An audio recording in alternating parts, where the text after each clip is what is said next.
One frigid winter night, Warren Pierce, a veteran Alaskan woodsman, saw two wolves pacing at the edge of his property. Rather than sound an alarm, these powerful beasts were desperate, scratching at his door for help. Warren's curiosity, however, and his cautiousness led him to open the door, and little did he know in that moment that his life was going to change forever. Why would these wild wolves want to take refuge with a human being? And how would this meeting connect the wild outdoors and the setting sun over a human hearth? Wolves, guardians of the night. Skulls in Native American culture signify loyalty, family, and communitarian support. In Native American traditions, they represent wisdom and guardianship. This unlikely meeting subverts usual assumptions and gives us a chance to consider the deep ties that can form between humans and the wild. As twilight draped its inky veil over the forest, Warren stacked the last of the firewood, ensuring it would sustain the hearth through the night. He paused to inspect his modest greenhouse, its fragile ecosystem preserved by the hum of a solitary heater. Satisfied, he retreated indoors, eager to settle into the warmth of his crackling fireplace, a steaming mug of spiced tea cradled in his hands. But the tranquility of the evening was soon shattered. A faint, insistent scratching at the door, accompanied by plaintive whimpers, pierced the stillness. Warren's first thought was of a stray, perhaps one of the scrawny, half-wild dogs that sometimes wandered the fringes of the village. Yet, as he approached the frosted pane and peered into the gloom, his breath caught in his throat. There, on the snow-dusted porch, stood two gaunt wolves. Their once majestic fur was now tangled and caked with frost, their ribs visible beneath their thin coats. Their breaths rose in ragged clouds, and their eyes, though piercing, held a haunting vulnerability. One of them let out a low, mournful cry, sound that seemed less a threat and more a plea. Warren's mind warred with itself. Wolves were creatures of the wild, untamed and unpredictable. Yet these two bore no malice, only desperation. Against the voice of caution echoing in his mind, he reached for a flashlight and, with trembling hands, eased the door open just enough to let the beam of light spill onto the porch. The nearer wolf, its fur glistening with frost, lifted its head weakly, its amber eyes locking with Warren's. In that moment, the line between predator and prey blurred, replaced by something far more primal. The shared instinct for survival took a shaky step forward, its glowing eyes filled not with hostility, but with a pleading intensity. In that moment, any fear he felt was overshadowed by a surge of compassion. What had driven these creatures to seek shelter from a human, and if he let them in, would his act of kindness invite danger into his home? Thus began an extraordinary encounter between a solitary man and two wild wolves,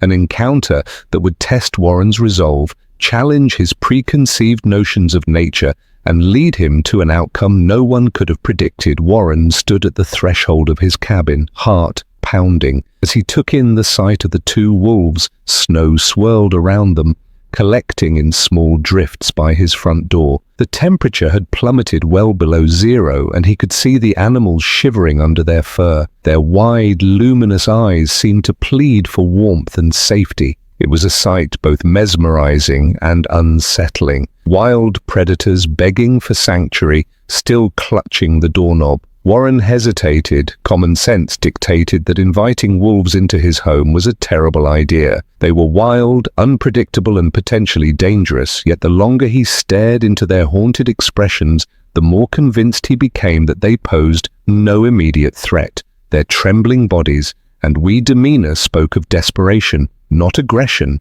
With a measured inhale, he made a decision, wincing. Against the wind, he opened the door wider and gestured for them to come inside. Wolves exchanged a glance, if it could be called that, before cautiously padding forward, their paws leaving faint imprints in the blowing snow. The moment their fur made contact with the cabin's warmth, a shudder seemed to pass through them, as though they were finally releasing the tension they'd carried for miles. In the cold, gracefully the pair stepped across the threshold and stopped just inside the living area. Warren, moving slowly to avoid startling them, closed the door, sealing out the howling wind. He offered a silent prayer that his instincts weren't wrong. The wolves stood still. For a moment their breaths loud in the sudden quiet of the cabin, then they began exploring with careful curiosity, noses to the ground, sniffing at furniture, and the small pile of firewood near the hearth warren stood close by, silently observing one wolf, a bit smaller with a patch of grey fur across its back, limped slightly, favouring its rind leg. Its rib cage was visible beneath its coat, indicating a long period of hunger. The other wolf, slightly bigger, had a scar running along its muzzle. Despite their emaciated state, they held a quiet dignity, moving without haste or panic. Warren couldn't help but feel a twinge of awe at their raw beauty. He approached the fireplace, tossing in another log to bolster the heat. The crackling flames cast dancing shadows on the walls, and the cabin filled with a warm glow. The wolves turned their attention to the fire, one of them letting out a soft whine as it drew closer. Perhaps it was the first time they'd ever been near such a source of warmth. As the room grew cozier, Warren realized he needed to address the obvious next step. Food. He rummaged through his modest pantry, pulling out some meat planned to cook for himself. He wondered if feeding wolves raw cuts was wise, but given their condition he didn't see much choice. Returning to the living area, he sat down, a plate of meat on the floor, then stepped back. The smaller wolf approached, first sniffing cautiously before taking a tentative bite. The larger wolf joined, and together they devoured the meal within seconds, their eyes reflecting gratitude and relief. Warren felt a pang of sympathy. How long had it been since they'd eaten? The wild was brutal, and the bitter cold made hunting nearly impossible for weak or injured animals. Once fed, the wolves seemed to relax further, their tense postures softening. Warren, still keeping a respectful distance, settled into a chair near the fireplace. He was keenly aware of the risk he was taking, but something about the wolves' demeanor reassured him. They were exhausted, possibly near death's door, and had reached a point where pride and caution gave way to survival instinct. The fact they allowed him in such close proximity spoke volumes about their desperation and their trust. The hours passed in an odd sort of companionship. Warren tended the fire, flipping through an old novel he'd read countless times, while the wolves dozed fitfully occasionally, lifting their heads at a gust of wind outside or the faint crackle of the hearth. At one point the larger wolf whimpered softly in its sleep, haze twitching as though running in a dream. Warren felt an unexpected urge to soothe it, but he refrained from respecting the boundary between them. Night wore on, and eventually Warren prepared a makeshift bedding area near the warmest corner of the cabin. He coaxed the wolves there, offering blankets and extra logs on the fire. They accepted, though somewhat wearily, curling up with noses tucked under tails watching them. Warren realized he should probably get some rest himself. The day had been anything but ordinary, and fatigue weighed on him. Before turning in, he double-checked the locks on his doors and windows, an old habit in bear country. Then now it seemed doubly important, given that he had two wolves inside. As he dimmed the lights, and he found himself silently praying for a peaceful night, free of conflict. He couldn't help but recall stories of wolf attacks, yet his gut told him these creatures were not here to harm him. The first stirrings of dawn arrived sooner than expected. Warren awoke to the gentle glow of sunrise filtering through the frosted windows. He checked the living area, half expecting chaos or some sign of aggression, but instead he found a quiet scene. The wolves were awake, yet calm, watching him with expressions that he could only describe as weary gratitude. He stoked the fire, noticing that the smaller wolf's limp seemed worse this morning. Perhaps it had strained itself further during the night. Concerned, Warren decided to see if it would allow him closer. Moving slowly, he kneeled,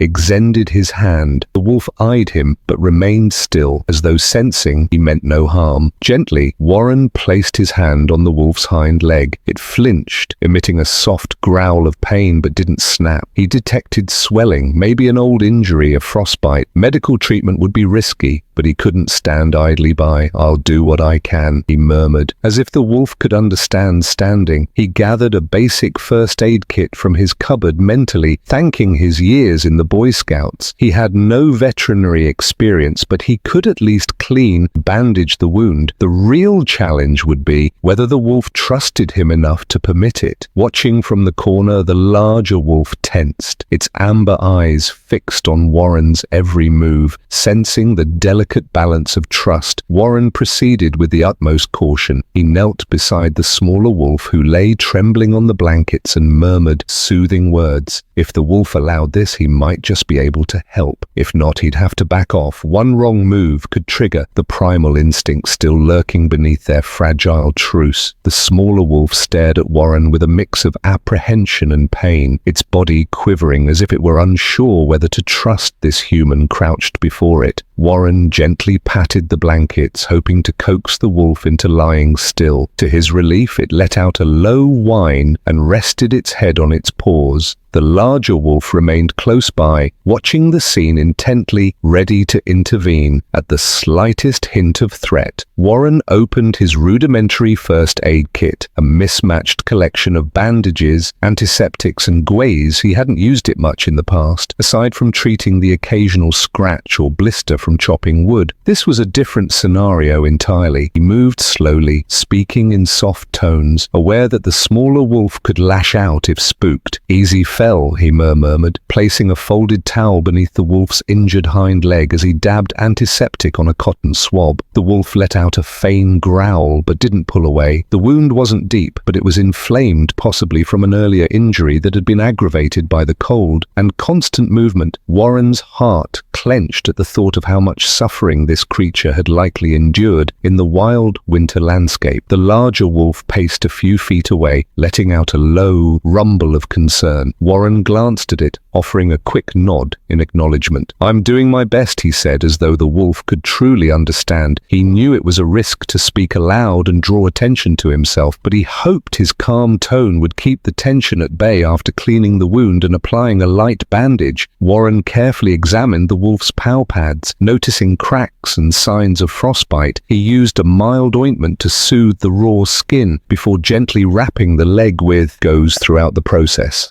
Wolf flinched and whimpered, but remained surprisingly cooperative once he finished. Warren exhaled a breath he hadn't realized he was holding. "Done," he whispered slowly, removing his hands from the wolf. Exhaled through its nose, the sound almost like a sigh of relief. Warren offered a small smile, a surge of empathy welling up inside him. With the immediate medical needs addressed, Warren turned his attention to the basic matter of survival. He checked his pantry to see what remained of the food he'd given the wolves earlier. He still had enough supplies to feed them again, but the stock was limited. The realization weighed on him that if these wolves intended to stay longer than a day or two, he'd need a plan to secure more resources, something that wasn't easy during the harsh Alaskan winter. He decided to head out briefly to gather more firewood and check on potential hunting opportunities nearby. Grabbing his coat and gloves, Warren paused at the door, glancing back at the wall. They watched him, but made no move to follow. "I'll be back soon," he said softly, as if reassuring both them and himself. Stepping outside, Warren was greeted by a stark landscape of white. The sky remained overcast and the wind cut through his layers of clothing. He trudged through knee-high snow to the woodpile near the edge of his property, filling a sled with logs. Every so often he scanned the horizon, half expecting to see more wolves or any sign of threatening wildlife. His mind raced with questions. Had these two been part of a larger pack? Were they outcasts? And what would happen if their pack came looking? Once the sled was loaded, Warren took a moment to survey the silent wilderness.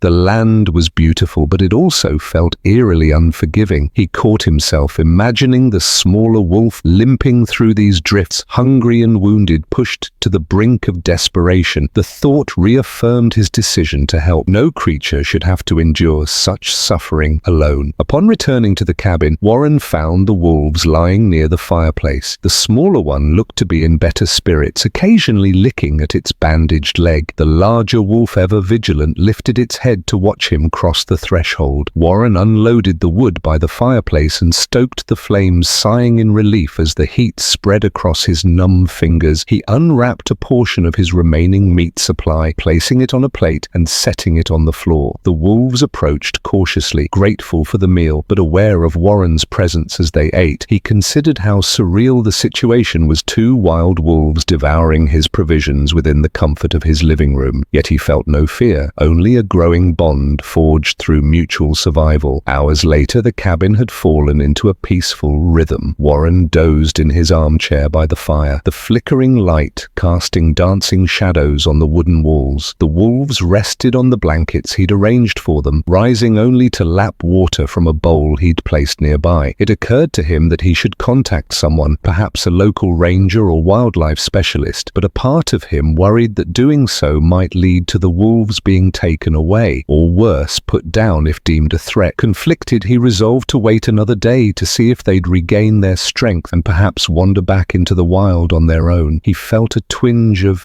guilt at the thought, or wanting to keep them around longer. Their presence, though unusual, gave him a sense of purpose. Night fell again, and the wind howled outside. Inside the cabin, the glow of the hearth remained a steadfast beacon against the darkness. Warren, restless from the day's events, found himself pacing. The wolves watched him, their gaze quiet and understanding. It was as if they recognized his turmoil. Eventually, he sank into the chair, feeling the weight of responsibility settle on his shoulders. What would the moor bring? Would the wolves depart, returning to the life nature intended for them? Or would they linger, forging an even deeper connection to this human who had opened his heart and home? Warren couldn't be sure. All he knew was that the next few days would test his compassion, his resourcefulness, and possibly his limits. Dawn broke with a fragile light, casting a pale glow across the snow-covered land out inside Warren's cabin. Inside, the warmth of the hearth enveloped Warren and his two unexpected guests as he stirred from sleep. Warren noticed something peculiar. The larger wolf was no longer lying by the fire. A slight sense of alarm washed over him. Had it slipped out into the night? Could it have ventured back into the freezing wilderness? His concern was quickly answered by a low growl emanating from the far corner of the living room. There, standing protectively over the smaller injured wolf, was the larger one, its ears flattened, hackles raised. It wasn't looking at Warren, however, but rather at the door. Warren's heart lurched. What had startled the wolf? Rising cautiously, he moved toward the window outside in the morning's half-light. He caught sight of movement. Something was skulking just beyond the edge of his property near the tree line. His breath fogged the cold glass as he peered out more intently. At first, he thought it might be another animal, a moose or a bear, but then a human silhouette emerged from behind a thick pine. Adrenaline coursed through Warren. He didn't often have visitors, especially not during the harshest part of winter. Grabbing his coat and a flashlight, he pressed an ear to the door, listening for any sound. The larger wolf continued to growl as though reinforcing the warning that someone was out there. The smaller wolf struggled to rise, or softly. "It's all right," Warren whispered. Hoping to soothe them both and himself, he opened the door just a crack. A blast of cold air rushing in outside. The figure had vanished from immediate view, but footprints in the snow. LED around the side of the cabin. Warren stepped out, nerves on edge. The wind nipped at his face and he tucked his gloved hands under his arms, scanning the tree line. He caught a glimpse of motion again near the woodpile. This time, curiosity clashed with caution. Whoever was skulking around might be in trouble, or they might pose a threat, summoning courage. Warren raised his voice. "Hello, if you need help, say something." The only response was the howling wind. He took a few tentative steps forward, leaving footprints that overlapped those of the mysterious intruder. His heart thumped loudly in his ears. Had news spread about the wolves? Could someone be searching for them or planning harm? When no answer came, he decided to circle around the cabin to check for damage or signs of forced entry. The snow crunched underfoot, every sound amplified in the crisp air. The path led him past the woodpile where he noticed fresh gouges in the bark of a nearby tree. As he leaned in to inspect, a sudden voice made him whirl around. "Are they inside?" A woman's voice demanded, low and urgent. She was bundled in a heavy parka, her face partially concealed by a hood and scarf. Only her eyes were visible, intense, worried eyes that flickered toward the cabin's door. Warren raised his hands in a gesture of peace. "Who are you?" he asked, attempting to keep his his tone calm, despite the jolt of surprise. Her gaze narrowed. "I'm hunting those wolves," she said, as though it were obvious they belonged to a nearby pack. "They went missing, and I've been tracking them for days." The statement startled Warren. Hunting them? He echoed, his pulse quickening. Fear for the wolves gripped him. Was this woman intent on harming them, or could she be a ranger or researcher? She exhaled, her breath forming a small cloud. "Not like that," she clarified, as if reading his expression. "I'm trying to help them. I'm with a wildlife rehabilitation group. We've been monitoring this pack for a while, especially these two." Her voice softened with concern. "The smaller one's been injured and separated from the group. They won't survive out here alone." Relief flooded Warren, yet suspicion lingered. "Why not come to my door instead of skulking around?" The woman glanced away, embarrassed. "I wasn't sure what I'd find." I had to confirm. "They were here. People can be unpredictable when it comes to wolves." Warren couldn't argue with that. "Come inside," he offered, gesturing toward the cabin, "but move slowly. They're skittish, and I don't want them to feel threatened." Leading her inside, Warren embraced himself for potential conflict. The larger wolf, sensing the newcomer, let out a warning bark, placing itself between the woman and the injured companion. The woman carefully removed her hood and scarf, revealing tired but determined features. She crouched, extending her hands, palms up in a sign of peace. "Hey there, big guy," she murmured. "It's okay, I'm a friend." Her soothing tone was reminiscent of a vet or an experienced wildlife handler. Slowly, she inched closer, her eyes never leaving the wolf. Warren watched in awe as the creature, after some hesitation, allowed her nearer. "Her name's Kara, by the way," the woman said over her shoulder, sensing Warren's watchful curiosity. "I'm a field researcher at the Northridge Wildlife Center." Kara's calm demeanor seemed to reassure the wolves. She examined the smaller one's bandaged leg, nodding approvingly at Warren's efforts. "You did a good job cleaning this up," she said, her voice laced with admiration. "Might have saved its life." Warren exhaled a breath he'd been holding. "I was just trying to help," he said softly. Kara explained that the pack these wolves came from had been understudy due to dwindling numbers in the region. The smaller wolf, she revealed, was a young female who'd likely been injured by a trap or a territorial fight. The larger wolf was a close sibling, practically her only family. The pair had gone miss during a blizzard, and the research team feared the worst, until Kara picked up their tracks as she spoke. The wolves relaxed visibly, their posture easing as though they recognized her scent or voice. Warren felt a swell of relief and a stab of sadness too. He realized that their time with him might be nearing its end. The wolves needed professional care, and ultimately they needed to return to the wild where they belonged. "You're going to take them back to your center?" Warren asked quietly. Kara nodded. "We have an enclosure where we can treat her leg properly once she's healed. We'll release them back into their territory." She paused, shooting him a kind look. "Of course, only if you're okay with that. They're on your property after all." Warren glanced at the wolves, a strange pang twisted in his chest. He'd grown unexpectedly attached in such a short time. But he knew what he had to do. It's what's best for them, right? "It is," Kara confessed firm gently. "They're wild creatures. They'll thrive once they're healthy and can rejoin their pack in that moment." Warren felt the weight of compassion and responsibility clash. He wanted to keep them safe under his roof forever, to shield them from the harsh realities beyond his cabin walls. Yet he understood that real freedom, real survival meant returning to the land they knew standing. He offered Kara a tight smile. "Then let 'em do what needs to be done," he said. "I'll help in any way I can." Kara's presence brought a sudden shift to the dynamic in Warren's cabin for the wolves. She was a familiar figure, someone whose scent and demeanor they recognized as safe, if not entirely trusted. For Warren, she was an unexpected solution to a looming dilemma: how to provide the animals with the care they needed without compromising their wild nature. After the initial introductions, Kara set down her gear in a corner of the cabin and approached the smaller wolf. She examined the bandaged leg with a practiced touch, her brow furrowing at the signs of swelling. "It's not infected," she remarked, glancing at Warren, "but she'll need proper treatment at our facility. You did well with what you had."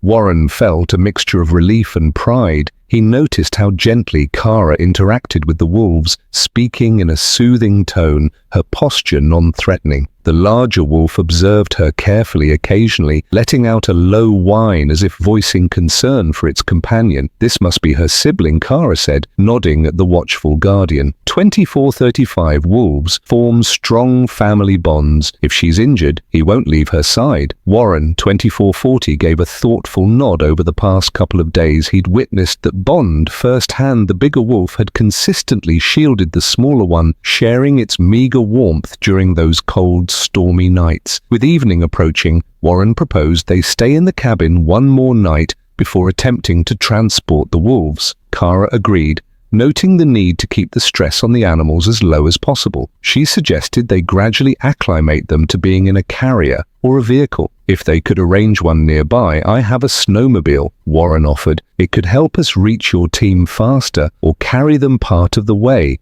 if the roads are impassable. Kara's face lit up with gratitude. That would be perfect. My truck's parked a few miles out, but the snow's too deep to drive it here. Safely, they spent the next hour discussing logistics. The plan was for Kara to radio her colleagues at dawn. They'd prepare a safe enclosure at the wildlife center, and Warren would help transport the wolves over the snowy terrain. It sounded straightforward, but Warren knew the wilderness rarely cooperated with human plans. As the sun dipped below the horizon, the cabin took on a gentle glow from the fire. The two wolves, calmer, now rested side by side, their breathing slow and steady. Kara observed them with a tender gaze. I've tracked them for months, she said quietly. They used to run with a pack of about 6, but then we lost their signals during a blizzard, and I feared the worst. Warren poked at the embers in the fireplace, a pang of empathy tugging at him. They must have been separated somehow. It's a miracle they found me, nor that I found them. Kara nodded. Wolves are highly social. Being cut off from their pack can be a death sentence, especially for an injured member. It's amazing they survived this long. Their conversation drifted to lighter topics.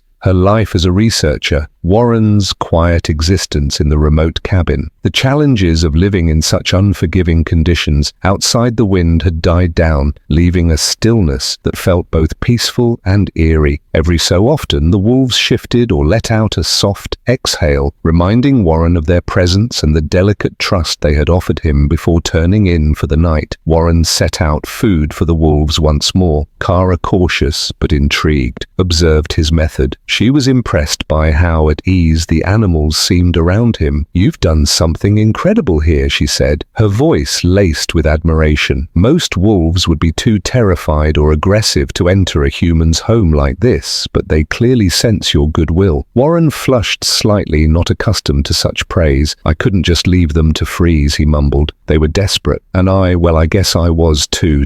Kara echoed curiosity in her eyes. Warren hesitated, then gave a half smile. Living out here alone can be tough, maybe in a strange way. I needed them as much as they needed me during the night. The wind picked up again, howling around the cabin. The structure groaned under the gusts and snow pelted the windows. Warren and Kara woke at intervals to check on the wood wolves, who, despite the commotion, slept in relative calm. The larger wolf would occasionally lift its head, ears alert as though scanning for danger. Each time it relaxed, after a moment, perhaps realizing it was finally safe. By the time morning arrived, grey light filtered through the frosted windows. Kara rubbed the sleep from her eyes, yawning. I'll try to reach my colleagues now, she said. Pulling out a compact radio from her gear, she stepped outside, braving the biting cold to find a clearer signal. Warren started a pot of coffee, the rich aroma filling the cabin. The wolves stirred, blinking slowly. The smaller one's bandaged leg seemed to have improved slightly, though it still showed signs of swelling. Warren offered them fresh water, quietly marveling at how natural it felt to care for these wild creatures. When Kara returned, her expression was a mix of relief and urgency. They're sending help, she announced. 2 of my team members meet us at a rendezvous point, about 3 mi from here, near a frozen creek. If we can get the wolves there, they'll transport them the rest of the way. Warren nodded. Then we'd better pack up the snowmobile,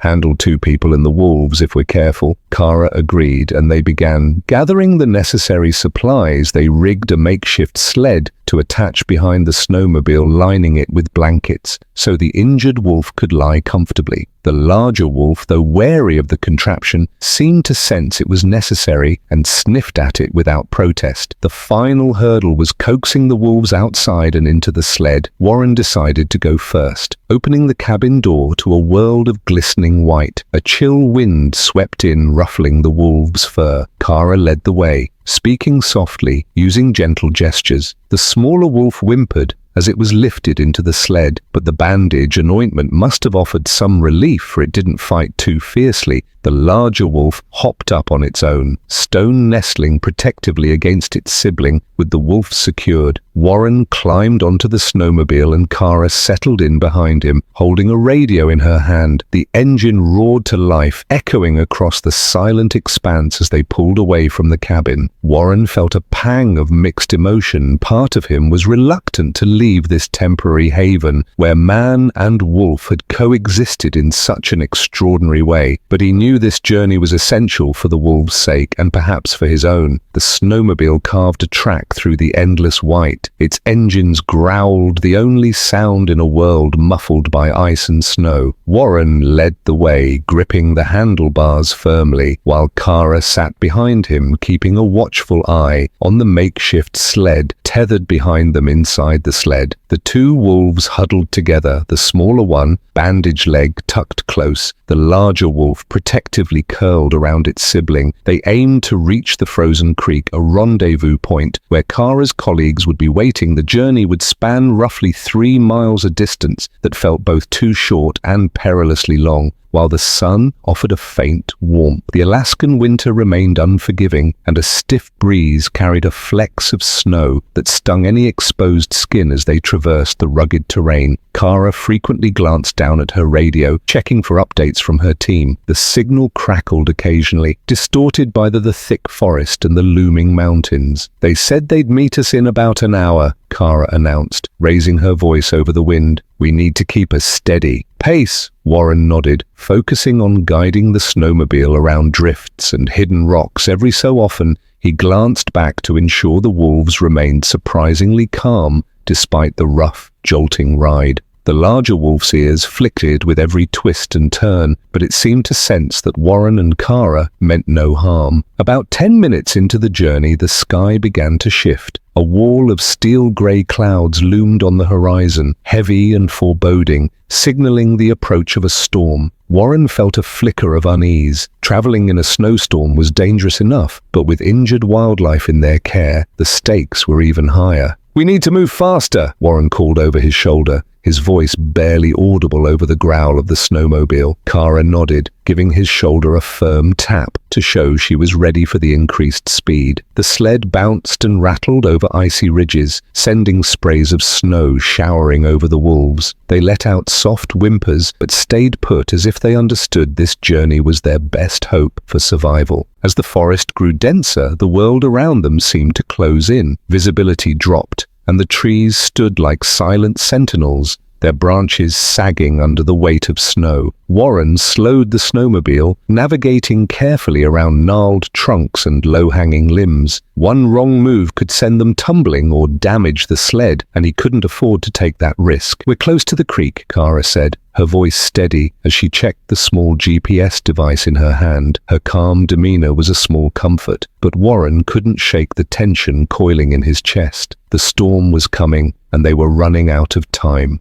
"We follow the tree line, we should see it soon." Before long, they emerged into a wide clearing. The creek, frozen solid, gleamed under the weak sunlight. Its surface was littered with blown snow, making it look like a smooth, icy road. "We should cross here," Kara suggested. "My team should be on the far bank." Warren eased the snowmobile onto the ice, testing its stability. The ice groaned faintly, but held firm as they glided across. He couldn't help but marvel at the harsh beauty of the landscape, pristine, silent and vast. Yet with every passing minute, the dark clouds crept closer, casting an ominous shadow over the distant peaks halfway across the creek. The radio crackled to life. "Kara, "This is Dan," came a muffled voice. "We're approaching from the east, but the storm's moving in faster than expected. You might have to hunker down if it hits. Before we reach you," Kara exchanged a worried glance with Warren. "Copy that, Dan," she replied. "So we're crossing the creek now, should reach the far side." "Soon where exactly will you be? Look for a red marker on a pine," Dan's voice crackled. "We'll set up a temporary shelter there as if on cue." The wind began to howl, blowing gusts of snow across the ice. Visibility dropped further and Warren fought to keep the snowmobile steady. The wolves, sensing the shifting atmosphere, let out anxious whines. The smaller one whimpered, shivering from either cold or fear, or both. Kara placed a calming hand on Warren's shoulder. "Just a little further," she encouraged. "We'll find that marker." They reached the creek's far side, where the tree line resumed looming like silent sentinels. The wind whipped snow into their faces, making it hard to see. Warren squinted, scanning the trunks for any sign of red. At last, through the swirling white, he spotted a faint splash of color on a tall pine. Relief flooded him as he guided the snowmobile toward it. Sure enough, beneath the pine stood a half-erected shelter. Two people in thick winter gear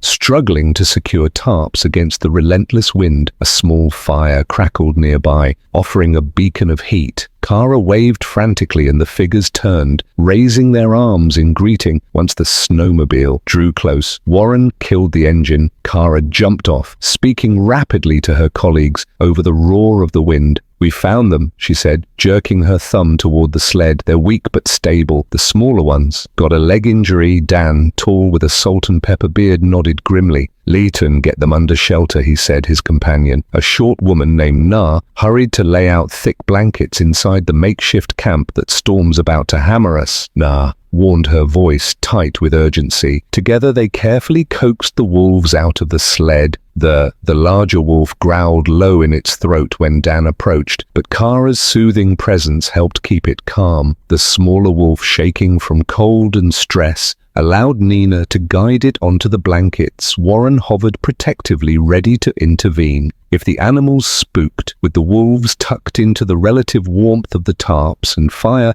the team set about stabilizing the area for the looming storm. Dan hurried to stake down additional lines while Nina arranged supplies for the wolves, a proper first aid kit, sterile bandages and sedatives if needed. Warren, now somewhat of an onlooker, felt a wave of mixed emotions. Relief that the wolves were finally in expert hands, but also a surprising pang of loss. For days they had been under his sole care, forging an extraordinary bond. He couldn't ignore the flicker of sadness that they might no longer need him once they were healed. And back with their pack, Kara sensed his unease as she helped Nina, checked the smaller wolf's leg. She glanced over at Warren. "Weck, make sure they get the best care," she promised softly. "And once they're ready, we can talk about how to release them. Maybe you could even be there." Warren managed a grateful smile, nodding. "I'd like that," he murmured. The wind picked up, rattling the tarps ominously. But inside this small camp by the creek, he felt a warmth that transcended the fire, a warmth born of compassion, cooperation, and a newfound respect for these majestic, vulnerable creatures. The wind grew fiercer, rattling the makeshift shelter and forcing Dan and Nina to reinforce the ropes and top. The sky overhead had darkened ominously, and the temperature dropped further, signaling that the storm was nearly upon them. Warren stood at the edge of the small enclosure, watching as ice crystals swirled around them like a malevolent dance. Inside, the two wolves lay on thick blankets, their breath visible in the chill air. The smaller wolf's injured leg had been rebandaged with sterile dressings, and a mild sedative had calmed its shivers. The larger wolf remained alert, eyes darting between the humans, ready to defend its sibling if needed. Every so often it let out a low, anxious whine as gusts of wind buffeted the tops. Kara knelt beside them, checking the bindings around the smaller wolf's limb. She spoke softly, her voice nearly lost in the howling wind. "We need to wait this storm out before moving them," she told the group traveling. "Now would risk frostbite and injury for them. And for us." Warren nodded, though a flicker of worry crossed his face. Staying put meant relying on the hastily constructed shelter with only a small fire and minimal supplies.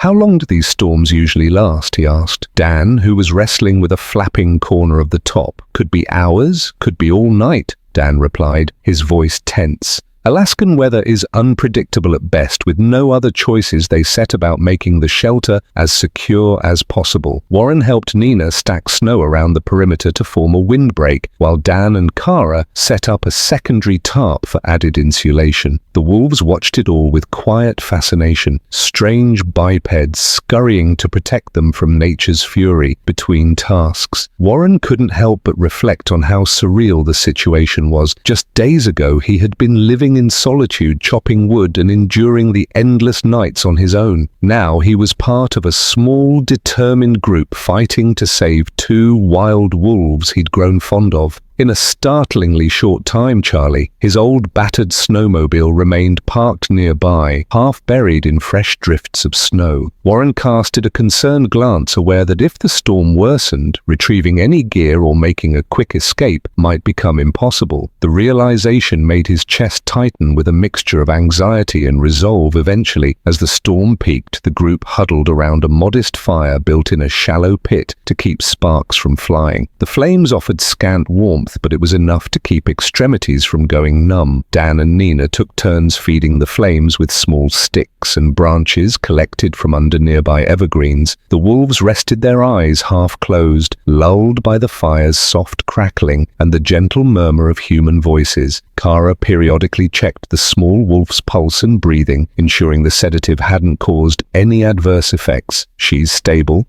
Kara confirmed, exhaling a breath of relief. "Let's just hope her body can fight off any infection until we get her proper medical attention." Warren gently stroked the larger wolf's flank, a tentative gesture of comfort. To his surprise, the wolf didn't flinch. It even leaned slightly into his touch, as though acknowledging the kindness. "You're one brave soul," Warren murmured, more to himself than anyone else. "Both of you are." As night descended, the wind raged on, howling with renewed intensity. The temperature plummeted further, and the group found themselves in a battle for survival. Sleep was a luxury none could fully indulge in. Someone always had to keep an eye on the fire and ensure the tarps didn't tear or collapse under the gale. During one of his shifts, Warren noticed the larger wolf pacing restlessly around the smaller one. The sedative's effect was evident. The injured wolf breathed calmly in a deep sleep, yet the sibling's concern was palpable. It nudged the sleeping wolf gently with its muzzle, letting out soft whines as if to say, "I'm here, don't worry." The sight tugged at Warren's heart. In the wolves' quiet communication, he saw parallels to human devotion and compassion. These animals, often painted as ruthless predators, displayed a love and loyalty that defied stereotypes. It reminded him of why he'd taken them in to begin with. They were more than just savage creatures. They were beings capable of tenderness and grief, just like humans.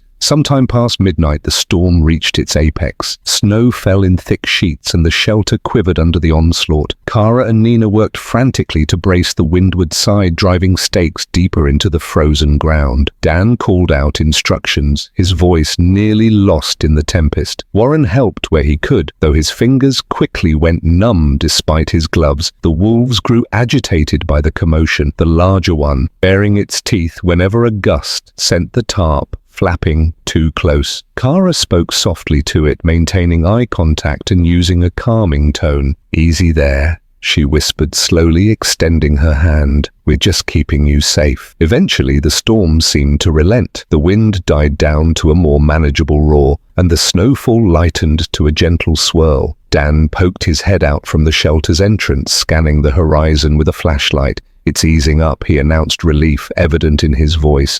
"We might be able to move by morning if it continues to let up." Gradually, the group allowed themselves brief moments of rest. Warren settled beside the wolves, leaning his back against a wooden support post. The larger wolf, still restless, finally lay down close to him, resting its head on its paws. Warren felt a faint smile tug at his lip. It was extraordinary how quickly trust could form under such dire circumstances. He glanced over at the sleeping smaller wolf, marveling at its resilience despite the freezing cold, the injury and all it had endured. It slept with an almost serene look. Warren whispered a silent promise. "You'll be okay. We'll make sure of it." The night wore on, and by the time dawn's grey light filtered through the clouds, The storm had passed, a silence more profound than any they had known in the past days settled over the creek. Snowdrifts reached waist height in some places, glinting under the pale sunrise. Kara roused herself to check on her radio, while Nina stoked the remnants of the fire. Warren sat up, stretching stiff limbs. The wolves stirred, blinking groggily. It was time to see if they could finish their journey, one that would lead to healing and eventually freedom. For these regal creatures of the wild, morning arrived with an eerie stillness, as though the land itself was recovering from the storm's fury. Sunlight glinted off the snow, creating a dazzling display of white and gold that contrasted sharply with the grim ordeal of the previous night. Warren felt a certain relief. The storm was over and they could finally move forward with the wolves,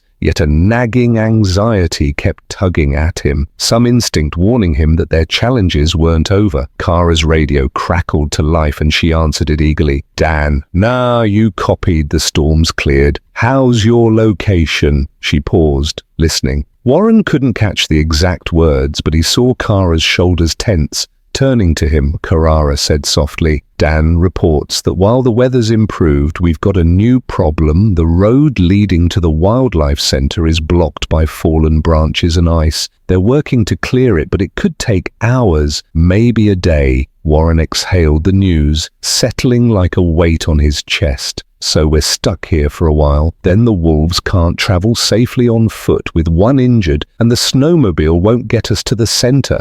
If the main roads are blocked," Kara nodded, "we have to hunker down until Dan and Nina finish clearing the route. We can't risk taking the wolves on an alternate path. Too much deep snow, and we'd only stress them further despite the setback." The small group remained resolute. They replenished the fire, checked the wolves' condition, and discussed how best to manage the weight. The larger wolf paced nervously, occasionally sniffing the air outside the makeshift shelter, as if searching for something familiar. The smaller wolf rested with half-closed eyes, better after the sedative, but still clearly in pain. Kara Warren asked at one point, "Do you think they sense their pack might be near, or are they just anxious?" She considered his question. Wolves have powerful instincts for tracking pack members. It's possible they can sense a distant scent or a familiar territory, but given the storm's aftermath, any scent, trails could be lost. Restlessness and concern weighed on them as the hours ticked by. Warren, unaccustomed to such prolonged inactivity, volunteered to scout the immediate area for more firewood. Kara agreed it was a good idea, so long as he stayed within sight of the shelter. "Don't go too far," she cautioned. "The snow's deep, and we don't want to lose you if the weather turns again." Arming himself with warm clothes and a sturdy shovel, Warren ventured a short distance away from the creek. The landscape cloaked in fresh snow was both stunning and treacherous. Each step sank knee-deep, forcing him to conserve energy. Still, he managed to gather enough fallen branches to keep the fire going through another cold night on his return trip. However, something caught his attention, a faint set of tracks leading away from the creek's bank. They weren't large enough for a moose, nor small enough for rabbits or foxes. His heart quickened, suspecting they might be the wolf tracks, but were they from his two wards or another animal entirely? Curiosity prodded him forward. He followed the tracks for a short while, noticing the stride seemed uneven, as if the wolf, if it was a wolf, was limping. Could it be another injured member of the same pack? Or perhaps the smaller wolf had wandered around before he'd taken it in? The question swirled, fueling his sense of urgency. A sudden gust of wind lifted the surface, snow stinging his face and blurring his vision. Warren realized he had strayed farther than intended. The shelter was now out of sight. He glanced back, orienting himself by a crooked pine he'd passed minutes earlier. Better to head back before he got lost or the weather shifted again. But as he turned, he caught a glimpse of movement in the corner of his eye, a flash of grey fur among the trees. His breath caught. Another wolf. He carefully laid down the bundle of wood, not wanting to appear threatening. "Hello," he murmured, aware of how absurd it sounded to greet a wild creature, yet he couldn't shake the feeling that this wolf might be connected to the pair he was sheltering. The figure slinked closer, staying behind the trunk of a nailed birch. Warren caught sight of a thin muzzle, tall ears, and a patchy coat. Definitely a wolf, but in rough shape. It observed him wearily, as if uncertain whether to approach or flee. Warren stood still, adopting the same calm posture he'd used with the injured wolf in his cabin. Minutes passed in a standoff of sorts. Finally, the wolf took a tentative step forward. Warren could now see. It was severely underweight, its fur matted with ice. It held its head low, not in a submissive manner but in exhaustion. A pang of compassion resonated within him. How many wolves out here were fighting a losing battle against the relentless winter? He recalled. Kara's mention of a pack. Was this yet another separated member? The idea tugged at him. If they could reunite these wolves, perhaps they'd all stand a better chance. Then abruptly the wolf growled a deep rumble that startled Warren. It beat its teeth, though it appeared too weak to truly threaten. Warren instinctively raised his arms, palms out, showing he had no weapon easy. He whispered, heart thudding, but the wolf's eyes flicked past him, focusing on something behind him. Warren risked a glance over his shoulder, seeing only snow-covered branches and the tracks he'd left. The wolf's growl intensified. Then it bolted, disappearing among the pines with surprising agility. For its emaciated frame, a swirl of confusion and unease settled over Warren. Why had it run, and what had spooked it? Clutching his bundle of wood, he headed back to the shelter, the entire encounter replaying in his mind. When he returned, Kara spotted the troubled look on his face. "Everything okay?" she asked as he deposited the wood near the fire. Warren explained what he'd seen. Kara listened intently, her expression growing pensive. Another lone wolf, injured or starving, could be part of the same pack, or it might be a rogue. Either way, it's risky to follow it without backup. He nodded in agreement. "I couldn't just walk away, though. It looked so desperate." "I know," Kara said softly, placing a reassuring hand on Warren's shoulder. "But we have to think about the ones here first. Once we stabilize them, maybe we can investigate that wolf for now. We can't endanger ourselves or them." Warren glanced at the wolves resting under the tarps, emotions rowing in his chest. The wilderness was merciless, and he couldn't save every creature alone. Yet the thought of any wolf wandering out there half dead and separated from its family stoked a fervent determination within him. The hours crept by. Under the makeshift shelter, the newly fallen snow draped over the landscape like a silencer over any distant sound. Warren and Kara alternated between tending the wolves and stoking the fire, while Dan and Nina attempted to clear a path to the main road. Each radio update revealed only partial success. Fallen branches and drifts continued to impede their progress. Yet Warren's thoughts kept returning to the third wolf he'd glimpsed in the woods. Its gaunt form, the fearful glint in its eyes. Something about that encounter nagged at him. He couldn't shake the feeling that the lone animal might be related to the pair he'd rescued, possibly another separated family member. Meanwhile, the two wolves under the shelter showed signs of improvement. The smaller one, though still in pain, could now shift positions on the blankets without whimpering. Its sibling kept a watchful stance, occasionally licking the bandaged leg, as if trying to offer comfort. Kara provided careful doses of painkillers, explaining that while they helped, they also made the wolf groggy and off balance. "I just wish we could get them to our center sooner," Kara muttered, staring at the storm-ravaged terrain. "They need a proper enclosure and regular feeding. Stress-free environment." Warren understood her concern. "They've come a long way," he said, softly, "but I'm worried about that other wolf out there too." Kara gave him a pensive look. "It could be from the same pack or a different one altogether. We can't risk losing the progress we've made here by wandering off on a rescue mission we're not prepared for." Warren nodded, yet the image of the lone wolf lingered. Late that afternoon, Dan's voice crackled over the radio. "We've got a partial opening on the road. If we push hard, we might clear enough to get a vehicle through by tomorrow morning. Think you can hold out until then?" Kara responded affirmatively. "We're good here, Dan. The wolves are stable. Just hurry if you can."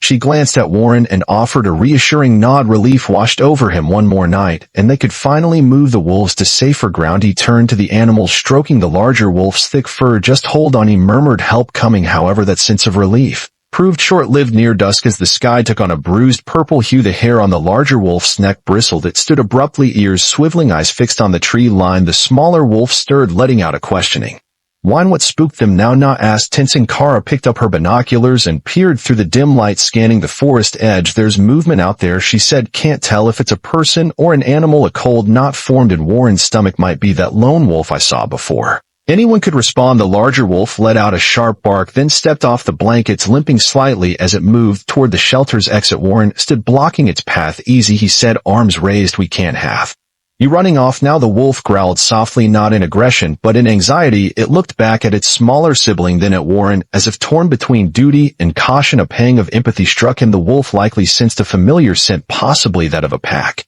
member. Kara's radio crackled again, startling everyone. Kara, urgent update. Dan's voice came through. We've spotted another wolf near the road. Looks weak. It might be trying to head your way. Warren's heart leapt. That has to be it, he blurted. Kara, the third wolf is coming in this direction. Kara frowned, exchanging a look with Nah. We can't let it wander close, injured and alone, without at least trying to help, she said. But we also can't abandon this too. Frustration welled in Warren's chest. I'll go, he offered, surprising even himself.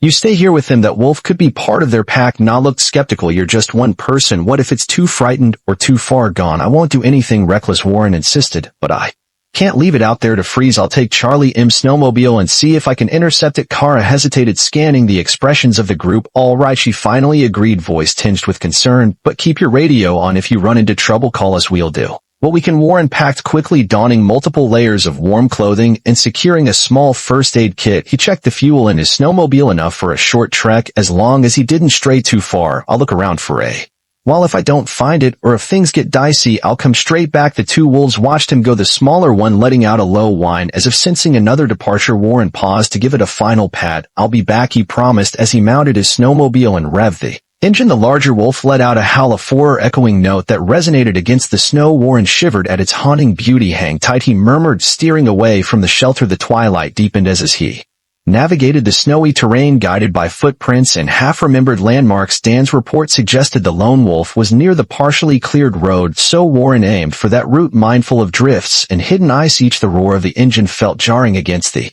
otherwise silent wilderness. At last he spotted movement near a stand of spruce trees cutting the engine. He dismounted and grabbed his flashlight. He advanced cautiously, heart pounding. The silhouette of a wolf emerged then, limping, its ribcage alarmingly visible. It let out a faint growl when Warren came within a few yards. I'm not here to hurt you, Warren said, pitching his voice low. He recognized the same hollow eyes and trembling frame he'd witnessed in the first two wolves. This one looked even more desperate, as though it had reached the very brink of survival. Your family's nearby. Let me help. The wolf staggered, collapsing onto its hunches. A wave of pity surged through Warren as he closed the gap. From behind a spruce trunk, another figure emerged, Dan, rifle slung over his shoulder. Easy, he cautioned. We don't want it to bolt. Warren nodded, relieved. For the backup, he knelt in the snow, offering his hand in that now familiar gesture of peace. Would the wolf sense his sincerity, or would it lash out in fear? The wolf lifted its head, eyes reflecting the faint glow of Warren's flashlight. For a heartbeat, man and beast shared a silent communion. The swirling snow momentarily forgotten, Warren knelt in the snow, his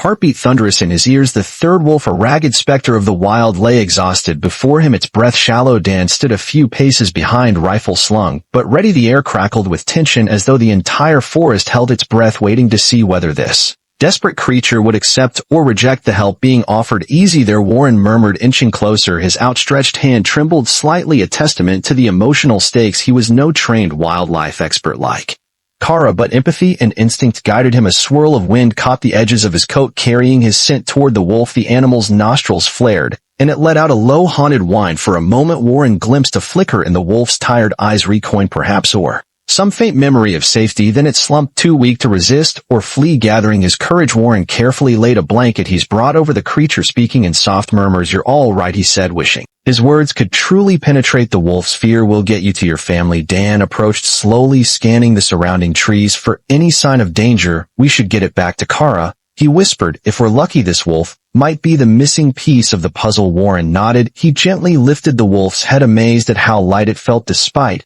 its size. The poor animal must have been starving for weeks. Leighton, move it carefully, he instructed, glancing at Dan. I'll hold the front, you support the hindquarters. Between the two of them, they maneuvered the limp wolf onto a sled. They brought one similar to the makeshift contraption Warren had used for the other two. The wolf whimpered softly, but its exhaustion seemed to overshadow any remaining fight. Once secured, Dan took the lead, towing the sled behind his own snowmobile, while Warren followed on Charlie, his battered old machine. The journey back to the temporary shelter proved both tense and bittersweet. On one hand, Warren's heart soared at the prospect of reuniting this lone wolf with the injured pair. On the other, he worried about how they would react. Wolves had intricate social hierarchies, and there was no guarantee the newcomer would be welcomed. Yet he clung to hope, recalling the devotion he'd witnessed among the two wolves in his cabin. By the time they arrived, dusk was falling. The sky was painted with streaks of lavender and orange, a rare beauty that offered a momentary reprieve from the biting cold. Kara rushed to meet them,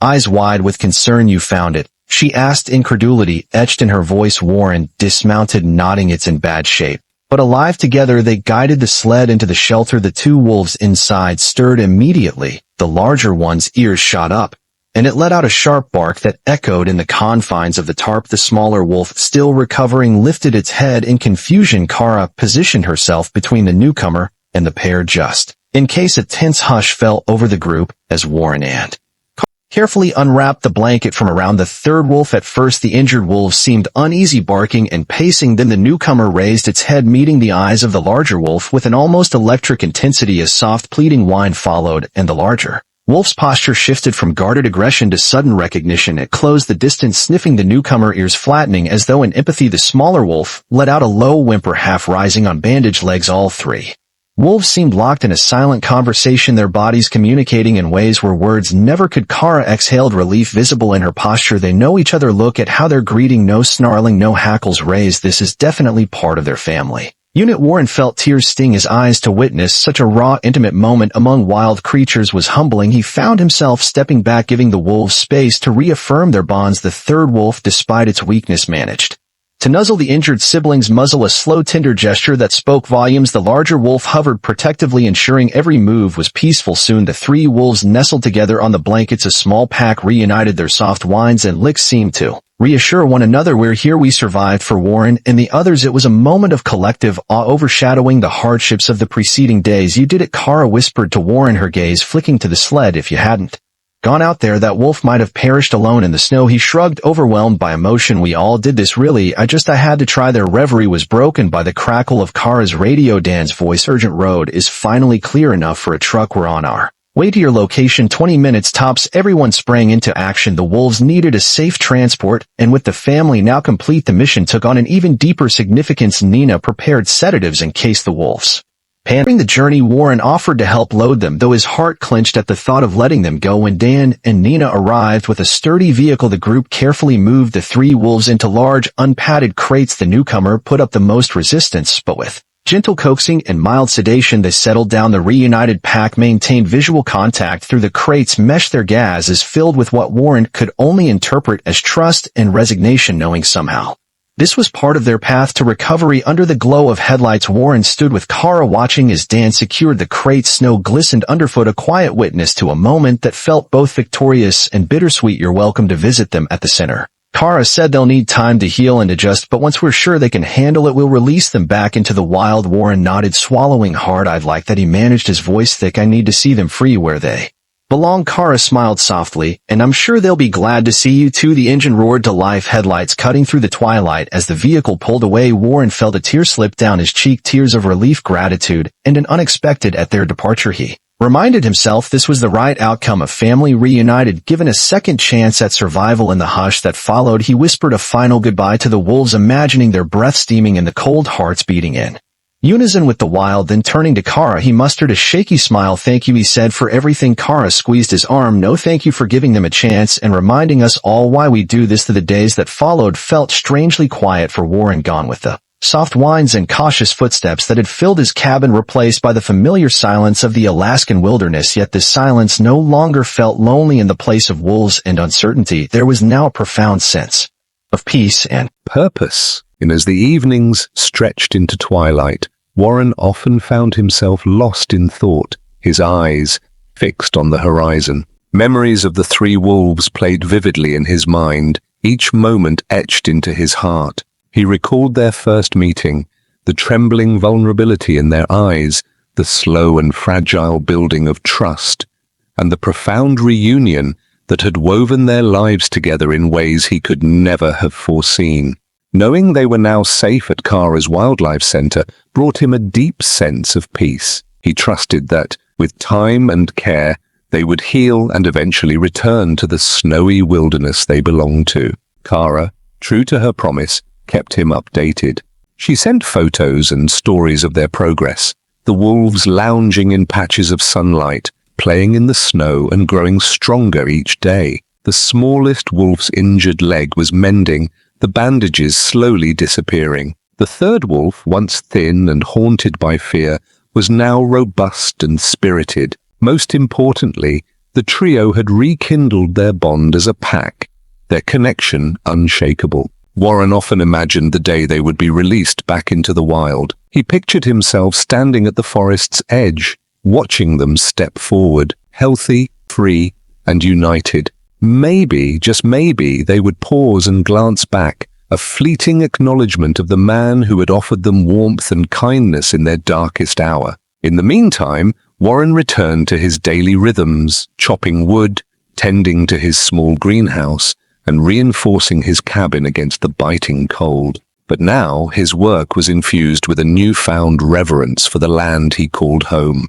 The wilderness no longer felt like a harsh adversary. It was a place of delicate balance, where survival and compassion could coexist. In a place where he once perceived only the unforgiving brutality of nature, he now began to see a profound harmony, a delicate equilibrium where survival and compassion intertwined. He started keeping extra blankets neatly folded by his hearth, just in case. For the unexpected, he would tell himself, with a quiet, knowing smile. If this tale of an impossible connection and a wolf family's reunion moved you, we'd love to hear your thoughts. Have you ever experienced or witnessed a bond between a human and a wild animal that shifted your perspective? Share your stories in the comments below. I am eager to read them.